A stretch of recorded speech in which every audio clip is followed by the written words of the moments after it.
Hello, and thanks everyone for joining. My name is Dalton Elliott, and I'm the Director of Sales and Customer Experience at Lima Capital. I am always excited to have a guest, but I'm going to tell you a little secret. Uh, Today's guest is one of my favorite people to talk to in this entire industry, Mr. Jon Hornik. Jon, thanks so much for joining. It's great to be here, Dalton. Thank you so much. Great, great. So I'm going to get right into it. My first question for you is, what nudged you down the attorney pathway? Right? What put you on that track? So it's a really good question. When I was growing up in the 80s, a big show on TV was LA Law. Okay. And I was enamored with this law firm out in California and what they did. And at a young age, I started thinking about law school. Little did I know I'd be doing transactional work in my career and loving what I do from a deal point. Yeah. But that's when I actually put in my mind going, I could see myself becoming a lawyer.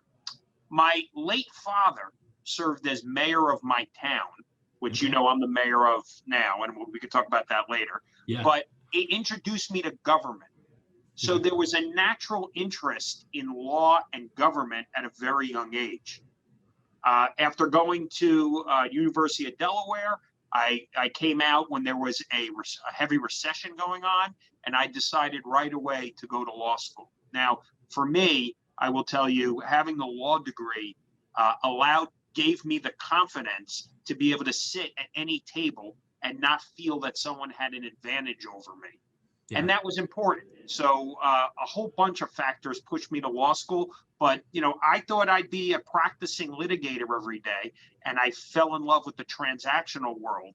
And so now I get to be both a businessman and a lawyer and work with my clients because I understand exactly what they're going through. So I really, it was happenstance and just life experiences that pushed me there. But I will tell you this, a lot of lawyers say, don't go to law school, or they tell their kids not to. I encourage everybody to go to law school. I think it teaches you how to think. It teaches you how to attack a problem. And whether you practice or not, being able to problem solve is the key to every career. Yeah.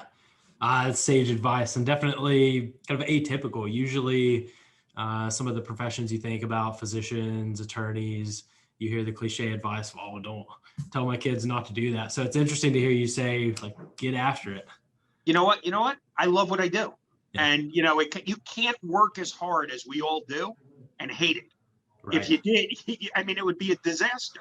I love a challenge. I love a new deal. I love talking to everybody I talk about. I like problem solving. A lot of my day is working with my clients, and it's solving problems. People don't call me to tell them they can't do something. They call me to tell them how to figure it out. Yeah. And what's the risk on the approach? That's 98% of my calls all day long. What's better than that? You get to think, and it's good stuff. It's beautiful, beautiful. Staying on that a little bit, you have seriously one of the prettier backdrops behind you. So I want to talk about private lender law a little bit. So that's a view outside my window right now. No, it's not. It's a setup that we put together for this interview and others. Private lender law is the department I head within my firm. The name of the firm is LaRocca, Hornik, Rosen, and Greenberg. Okay. And so my department is the private lender law group. And unlike the other departments in my firm, as you know, our space is very focused, and it takes a different type of advertising and communication with the clients. So we rolled it out sometime, I think the beginning of last year, and it's been a huge success. So we're now branded under private lender law. It's a department within LaRocca, Hornik, Rosen, and Greenberg. And we are a full service firm, but my department focuses on representing private lending clients across the country. We have 60 active clients right now, and we do everything. We close in all 50 states. We provide regulatory advice. We do fund work when it's necessary. We're constantly doing nationwide reviews and surveys for all those topics that affect private lenders. For instance, if you want to be servicing, let's say Lima decided, I want to do more servicing for third parties across the country. What license do I need? we've done that research. So Yeah. we know in every jurisdiction what you need to be licensed in when you take on third party, which is different if you're licensing for yourself. So that type of regulatory expertise we hold together. And last year we launched our loss mitigation and forbearance and foreclosure group. In anticipation of a downturn in the economy, not COVID. I did not see COVID coming, but anticipation of that, we started working that, and that practice area within our group has ballooned. We have people calling us around the country. We're running foreclosures and forbearances and workouts. And so that's the next phase of representing private lender clients for us. So with the closing, the regulatory, the fund work, and the loss mitigation, there's not an area in this space we don't touch. Yeah, I'm 100% serious when I say to the folks joining in, like, Jon, you and your team are the go-to legal group in this space. And a question I have is, how did you get there? Right? I see you every conference I travel to. You are there pressing the flesh. Is it networking and execution? How did you become really the preeminent legal group in this space? So honestly, what happened, you don't see it happening when it's happening. Yeah. Like I recommend, one, it's just hard work. It's put your head down and outwork everybody else. And everybody on my team here in the department knows that. I'm one of those, there's some lawyers who just like to gather business and market and be on the golf course. I'm not that guy. I'm in the office every single day with my team, and we work late every night. And the first part of building a strong practice like we have is you have to know what you're talking about and be good at what you're doing. And you can't fake it. Yeah. If there's something you can't do, you got to go find the resource and do it properly. So that's the first thing. The second thing is, and I didn't realize it at the time, but speaking at these events has really raised our profile past a normal, typical firm that's going there trying to pick up a client. So giving these keynote, speeches, both doing webinars, I attend, I'm the chairman of the National Private Lenders Association, running those meetings. So all those things have added and raised the profile. But Dalton, I'll tell you at the end, if I don't get the answers right, or we're not responsive enough, all that means nothing. Right. So it's a combination. You got to devote yourself to your craft, no matter what it is, and just work it every day. So I appreciate the accolades. There are a lot of good firms around in our space. We strive to be the best, and we work every day to make sure that's true. Yeah, absolutely. You mentioned this a few minutes ago, and I didn't know the piece about your dad. I don't know how I missed that, but you are a sitting mayor, so you're the first sit-in politician that we've had on this webinar. So that's another feather in the cap here. But talk to me a little bit about that. It's exciting, no? Yeah, it was. So my late father served as mayor of the town of Marlborough, the town I'm the mayor in, from 1980 to 1992. So I grew up on government, politics, and campaigning. I like to say some dads took their kids to ball games, some go fishing with their dad. I went to political meetings and strategy meetings. And, at the time, I thought that was normal because that's what my dad was doing, and he took me along. Yeah. But what I didn't realize was I was gaining insight into messaging and campaigning and watching how people get influenced by different issues. So when I moved back to town to raise my family back in the year 2000, I was asked to run for public office. And I was one, I have a new family. I was working at very large law firms in Manhattan. And I was like, I don't have time for this. And I was convinced over time that if somebody who was born and raised in my town is unwilling to do it, then who's going to do it? So I ended up running for office in 2007, and I won as a first-time candidate for the highest position in my town. And I've been serving now. I've just started my fourth term as mayor of Marlborough, and I enjoy it every day. There's something that comes up every day, and I'll give you an example. Yesterday, I gave the keynote speech, as we talked about, at the Pitbull conference, and I did it from the same setup in New Jersey, and I was put into Texas, which is awesome. The fact that we could do this right now is amazing, right? That we can have this conversation, and I feel like I'm across from you. Yeah. But in the morning, I was asked to testify in front of the New Jersey Senate on the performance of JCP&L, one of our energy companies, during the last storm. Now, I will tell you, as mayor, they were an abysmal performance. They were terrible. There were people out in my town for 5 days, and they had no idea how to fix the power, or if they did have an idea, they didn't communicate it properly.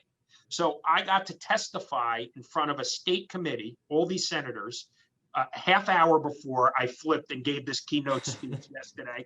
And it was all, and like the ability to toggle between my public life and my private life is constant. So it's, for instance, tonight I have to go one of the senior communities at 7:30 and speak to them about power outages and what they could do, 900 homes in a cluster. So I'm going there at 7:30 to have a meeting with them.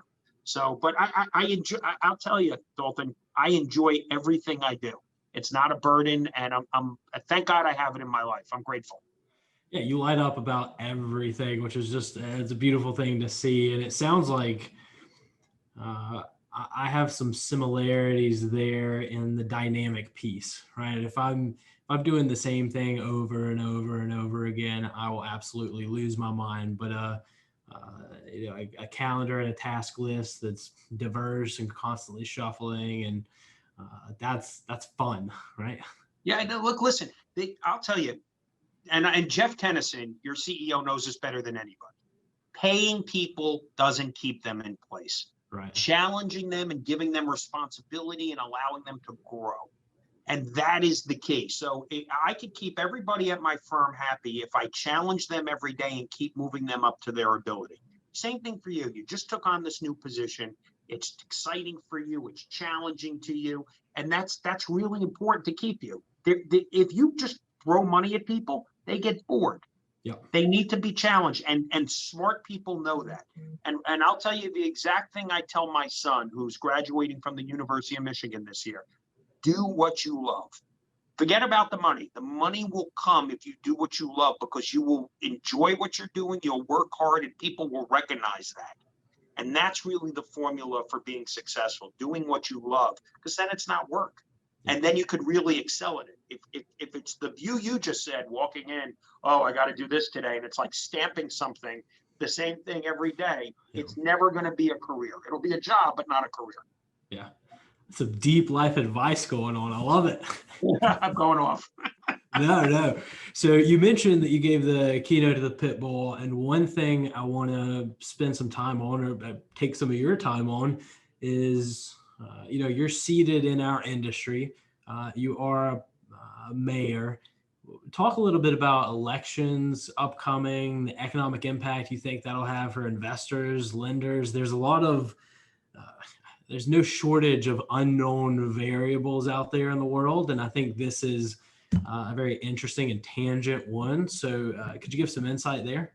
Sure. So yesterday's keynote speak from the Pit Bull Conference was my analysis on the upcoming presidential and Senate campaigns, and then the impact of both Biden and Trump for the economy. And then I tied it in at the end for what we think that means for the private lending space. Now, that was an hour talk, so I'm obviously not going to do that here, but I'll summarize for you. First off, I don't remember a time in my life where the country's been as divided as it is today. It's quite incredible. It's concerning. We are not as divided the most in our country's history. You got to remember, we had a civil war. We had the 69, the 60s were way worse than it is today. So we have to keep that in mind. But we are definitely divided. I believe that the election is strictly a commentary on President Trump. I think this election is Trump versus Trump. I think Joe Biden is a good candidate. I believe he's an acceptable candidate in a lot of ways, but I don't think that this is about Trump versus Biden. I think this is, are we happy with the direction we're going in as a country, or are we unhappy, and do we have to change? And that's what we're seeing in the polling that's going on. So as an elected official, I will tell you, the one thing that no incumbent can beat is if there's a feeling of insecurity and the fact that a voter feels we're going in the wrong direction. Yeah. So, some people believe love Donald Trump and he was the best in the economy. And the only thing that's happened to him was the COVID-19. And I'm okay with that. Some people feel that he mishandled COVID-19 and he's just not presidential enough for them. Okay. And those two voters are going to come together and decide, and decide the election. And that's what's going to happen. The ones who are against him are going to vote for Biden, and then Biden will have some of his other support, and then the rest will vote for Trump. Now, in 2016, the poll numbers were showing Hillary Clinton up by a substantial amount at the same single time. And it ended up Donald Trump pulled it out from an electoral college view. If you'll remember, when you elect the president of the United States, it's not a popular vote like every other election. It's the electoral college. And do you know how many numbers there are in the electoral college? 500 and something. 538. 538. Exactly. So you need 270 to win the presidency. So there are about 8 states in play. Okay. And I have a list here, and I'll read them off for you so you know. And I'm going to read off the percentage that state is likely to decide the election, so you know the importance. Okay. So on election night, if you see this state pop, it has this percentage chance of deciding the election. So the number one state that will decide this election is Pennsylvania. It has a 26.9% chance of deciding the election. Wisconsin is number 2 at 14%. Florida, number 3, 13.9%. Michigan, 4, 11.3%. North Carolina, 5, 5.6%. Arizona, 6, 5.1%. And Nevada, 3.2%. Now, there are other states, but they're not as important. So I focused this talk into looking at those individual states. And I will tell you, they are competitive. They're very competitive now. And I will tell you this, I would tell you if the election was held today, I believe Joe Biden would win the election. But I will also tell you that looking at the rallies, and I'm going to talk about one other thing, and looking at the momentum, it's in Donald Trump's favor. Okay. And people say good candidates don't lose elections, they run out of time. So he has 13 days to capture as many votes as he can with this momentum. I believe he's behind, but I don't think he's substantially behind. So at the end of the day, we will be fine as a country with either one being elected. Okay, it won't matter. We're going to be fine. We're going to come together either way. We have to know that.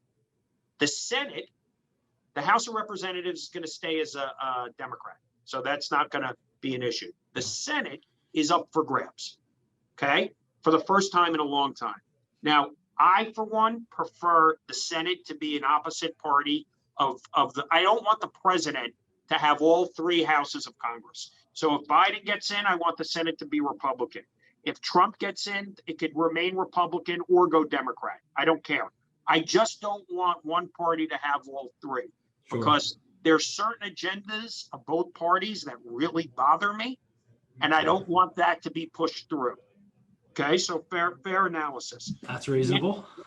So at the end of the day, after I go through all this analysis about the economy, and I'll go through this real quick so you understand what's been going on. The big unknown for us is COVID-19, right? Mm-hmm. I mean, it's impacted us. I know you guys were shut down. It's impacted us. We were shut down. We were up and running early. You guys were up fairly early as well. But who knows what's going to happen if it's going to come back and how strongly it's going to come back. So the only reason why our stock market's at 28,500 or so, and the only reason why we're okay with a 7.9% unemployment rate is because the government has stepped up. Yeah. And they borrowed money and they put money into the system, which is okay during a catastrophic event. And so 3 things are going on. We got the Fed pumping in money as the central bank. We have taxes being adjusted and people receiving stimulus money, and we have government spending. So the only thing that's going to change under the two candidates is how much government spending. And this may, over the next 4 years, it may interest you that Donald Trump is looking to spend only 250 billion because he has $1 trillion down, but he's going to cut 750 billion in other areas. And Joe Biden contemplates spending 2 trillion. Now, the 2 trillion, if it's spent by the government, will carry us a long way next year. So the short term, it will be very similar to what it is now, because the Fed has agreed to keep the interest rates very low until 2022. If that's the case, and people are willing to do transactions because they're comfortable because of the government stimulus, we will be fine with both. Our industry will be fine with both people elected presidents. The worst thing that could happen right now, though, is the government stops spending. Because I will tell you, and I described this yesterday, we're like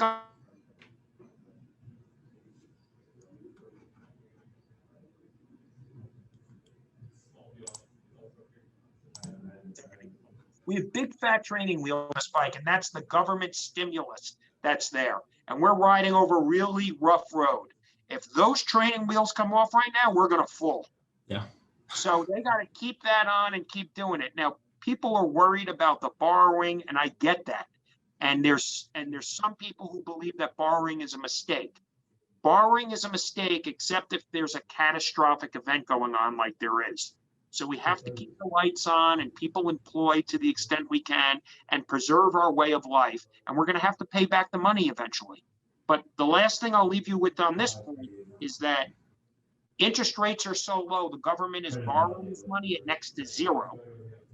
And the only thing we have to watch is inflation. And inflation is below 2%. And if all that remains true, we could keep borrowing without a consequence. Once it ticks up, we have to revisit it, and it's going to be problematic. But now's not the time to take the foot off the gas. We have to preserve everybody's positions where they are and keep the economy running until it could function by itself and we could take those training wheels off. So, in short, very optimistic about the private lending space. Low interest rates, government stimulus will allow us to continue to do transactions. My one warning, you got to be careful about some of these cities. There is civil unrest in the cities, and there's been a movement out of them because of it. It's COVID and civil unrest. And the most important thing that anybody can do as a mayor is to keep your people feeling safe. Like that's you need to be safe. And if you're not safe, you're not going to be able to stay in that city. And you have to watch the values in the city because of that as lenders. And the second thing is all the government restrictions on foreclosure, forbearance, and evictions. So a lot of these fringe states, some of the blue states, have put restrictions in place that you can't foreclose anybody and get your property back until sometime mid next year. Yeah. Now, if you're a lender, that's a problem because they're not paying you and you can't realize on the collateral. So you have the new loans, you have to be smart. And those are the warning signs that you have to follow. Yeah, the last, you call it 8-9 months have definitely, I guess 8 months at this point, definitely forced everybody on the lending side to throw out part of the old playbook and whiteboard a brand new playbook. So many things that hurdles we just did not have prior. The legislation that you mentioned, some that's working its way through, some that's already been enacted that creates significant hurdles on the lending side that we just have to adapt and overcome. So it's going to be interesting, especially on the election piece as well. I'm insanely curious to see how the Senate swings and the big race up top. We will see. It's good, but I share your optimism in that, like, we are going to be okay as a people. Like, I think we will be fine. We'll get through whatever gets thrown at us. We have for decades and centuries in the past. We'll be good. Yeah, look, we are resilient. The American people are resilient, and there's no way this is going to beat us. It's just a matter of time, and we have to make smart decisions. We have to keep people employed. We have to keep them safe, and we will emerge again. We have the greatest country in the world with the most opportunities, and that hasn't changed because of COVID, and it's not gonna. And it's not going to change no matter who's in the White House. Yeah. What I'd like to see, though, is people come together a little more. And I'd like to see that. I'd like to see less chatter about coming out of the White House and more policy and execution. And either one who's elected, we will get there. I'm positive I'm very optimistic about the next 4 years. We just got to get you a Senate seat, and then we'll be on the up and up.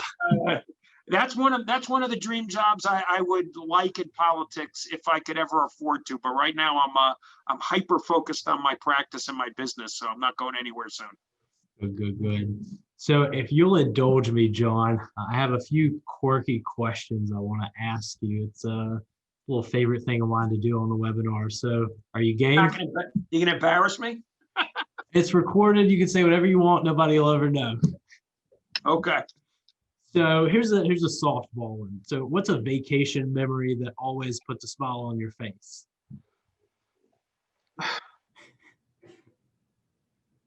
When the kids were younger, we used to go to Mexico, and we used to go to. We had no money, so we used to go to these all-inclusive resorts, and just spending time with the kids in that setting where you weren't spending a lot of money, and they were so happy just to be away, just to be in the pool. It was just such a perfect age. We still go away now, but now it's different. This, one wants to go play golf, one wants to go sun. It's a lot different. So in general, those are my favorite years of vacationing. Now I'm trying to think of one trip that was amazing, and none's coming to mind at this moment. I do have one. When I first started practicing law, we took a cruise around Alaska, and I just remember sitting on the veranda of the ship looking out and looking at the trees up into the water, because there were very small waterways you were going through, and realizing that there was never a human anywhere near these places we were going. And it was so crazy coming from New York City and the high density Northeast area to see a place like that. That was incredible. And that's 20 years ago already. So that was maybe 22, but that was a very memorable trip. Yeah, that sounds pretty wild. I've traveled a good bit. I've never been on a cruise, but I have heard that the Alaskan cruises and like the European river cruises, those are if you want to do a cruise and do it really right, those are two great options. If you would get a chance, take the Crystal cruises through Alaska. Crystal. And it was, I got to tell you, it's like they catch fresh fish off the boat and they serve it to you.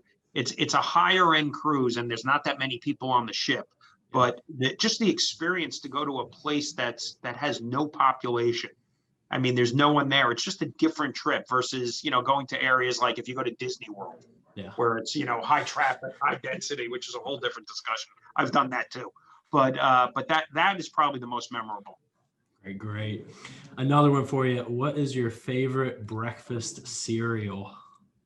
That would be Frosted Flakes, and add some banana to that, and I'm game. You almost had me there. I dropped my pen. I thought you were going to give the correct answer, which is Frosted Mini Wheats. Frosted Mini Wheats is good too, but I'm a little more old school. They didn't have Frosted Mini Wheats when I grew up. Oh, no. That was the healthy one. When I grew up, it was as much sugar as you could get into a kid's bowl. You did well. So that, and did you ever have corn pops? Those pure sugar corn pops? Yeah, and it has like the green and red bird on the front of it. Yes. Yeah. Yep. No. I think that's Fruit Loops. Oh, not the toucan. I think they're just yellow little balls of sugar. Yes, pure sugar. Yeah. Nothing healthy. You can't eat. I don't even know if they sell it anymore. But it was pure sugar in a bowl for you to eat as much as you possibly can. It's probably not healthy, but that's what I grew up on. I try to keep as little cereal in the house because when I was a kid, I got up to 260 at the end of middle school. No way. And I was 258.6. That was the peak Dalton, and cereal was a mean contributor to that. It's just sugar. Loved cereal. It was bad. I still love it. It's delicious. What's not to like? And the problem is it's pure dessert and there's no nutritional value at all. It's delicious. All right, two more. You talk about food. My thing is pizza. You give a good, I mean, pizza. I could go nuts for a great slice of pizza from somewhere. That was my college problem. You could go all out. Oh, loved it. Love it. So two more quirky questions, if you'll indulge me here. If you had to pick one age to be at permanently, you're just going to live in that age forever, what age would you choose and why? You know, this is gonna be a corny answer, but as a practice, and whether it is, I'm always looking forward and never looking back. Yeah. So I always feel like where I'm at is where I want to be. So I don't look back and go, wow, I wish I could go. I mean, I guess there are periods in my life where I wish I could go back to visit, but I'll tell you, I'm really happy with where I am professionally and personally right now. And I enjoy what I do. I get to go to the gym and work out. I got my Peloton going. I just took up golf. I got great friends. A lot of them are in this industry that I spend a lot of time with. And I'm happy where I am. If you asked a different question and said, at what age did you know who you were? And that this is a thing. I would say that happened at 22. At 22, that seems early. I remember I was in law school. Yeah. And I was doing it, and I realized that at that point I knew who I was. And doesn't mean you achieve everything you want to achieve at that time. Right. You have to accept it. But I had a pretty good sense of who I was at 22. You were a couple years ahead of me, John. I'm going to admit. Yeah, look, Dalton, some people spend their whole life going, I don't know what I want to be. I don't know what I want to do. And they're constantly figuring it out, and that's okay. It's just, it's different strokes, but we all have one life to get through. That's it. I have one more question. Now, all right. You travel around. I'm fortunate to see you at conferences throughout the year, always dressed to the nines. You have the most beautiful head of hair in the whole industry. My question to you, good sir, if you could kill any fashion trend forever, what would it be? So I think it died by itself, but they used to have Sergio Tacchini sweatsuit outfits that were big when I were growing up. Do you know what this is? Mm-mm. They were matched. You could see them on The Sopranos. Okay, they're all in the sweats. Yeah. And for a while when we were growing up, this was, people would walk in and thought they were dressed. They'd show up to events like that, into meetings like that, and it's terrible. So I would have struck that out completely unacceptable. Other than that, I do not support pants that aren't pulled up and tightened with your belt. Okay, the loose hanging pants of a very young generation do not work for me at all. I would get rid of that right away. And I would tell anybody who does that you're never going to be successful if you present yourself that way. You need to pull your pants up, tighten your belt, and go to work.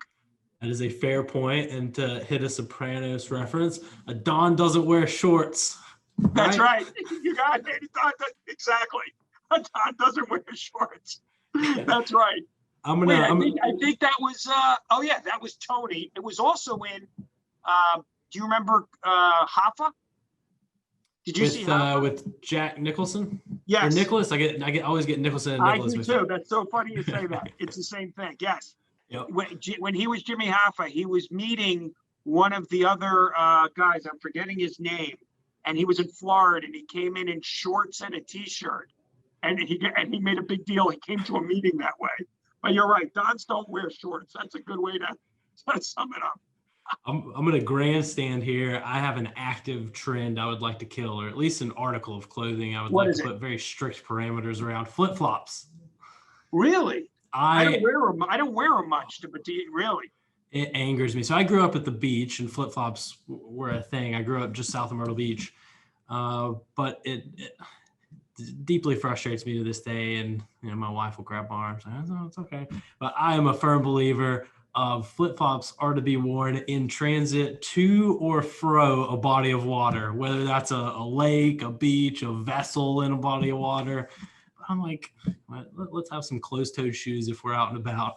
I will tell you, there are numerous articles out there by orthopedists that say flip-flops ruin your feet and your posture, and they're terrible for you to wear. They're not help. I mean, you need your foot properly protected with the proper arch, laced up properly to work.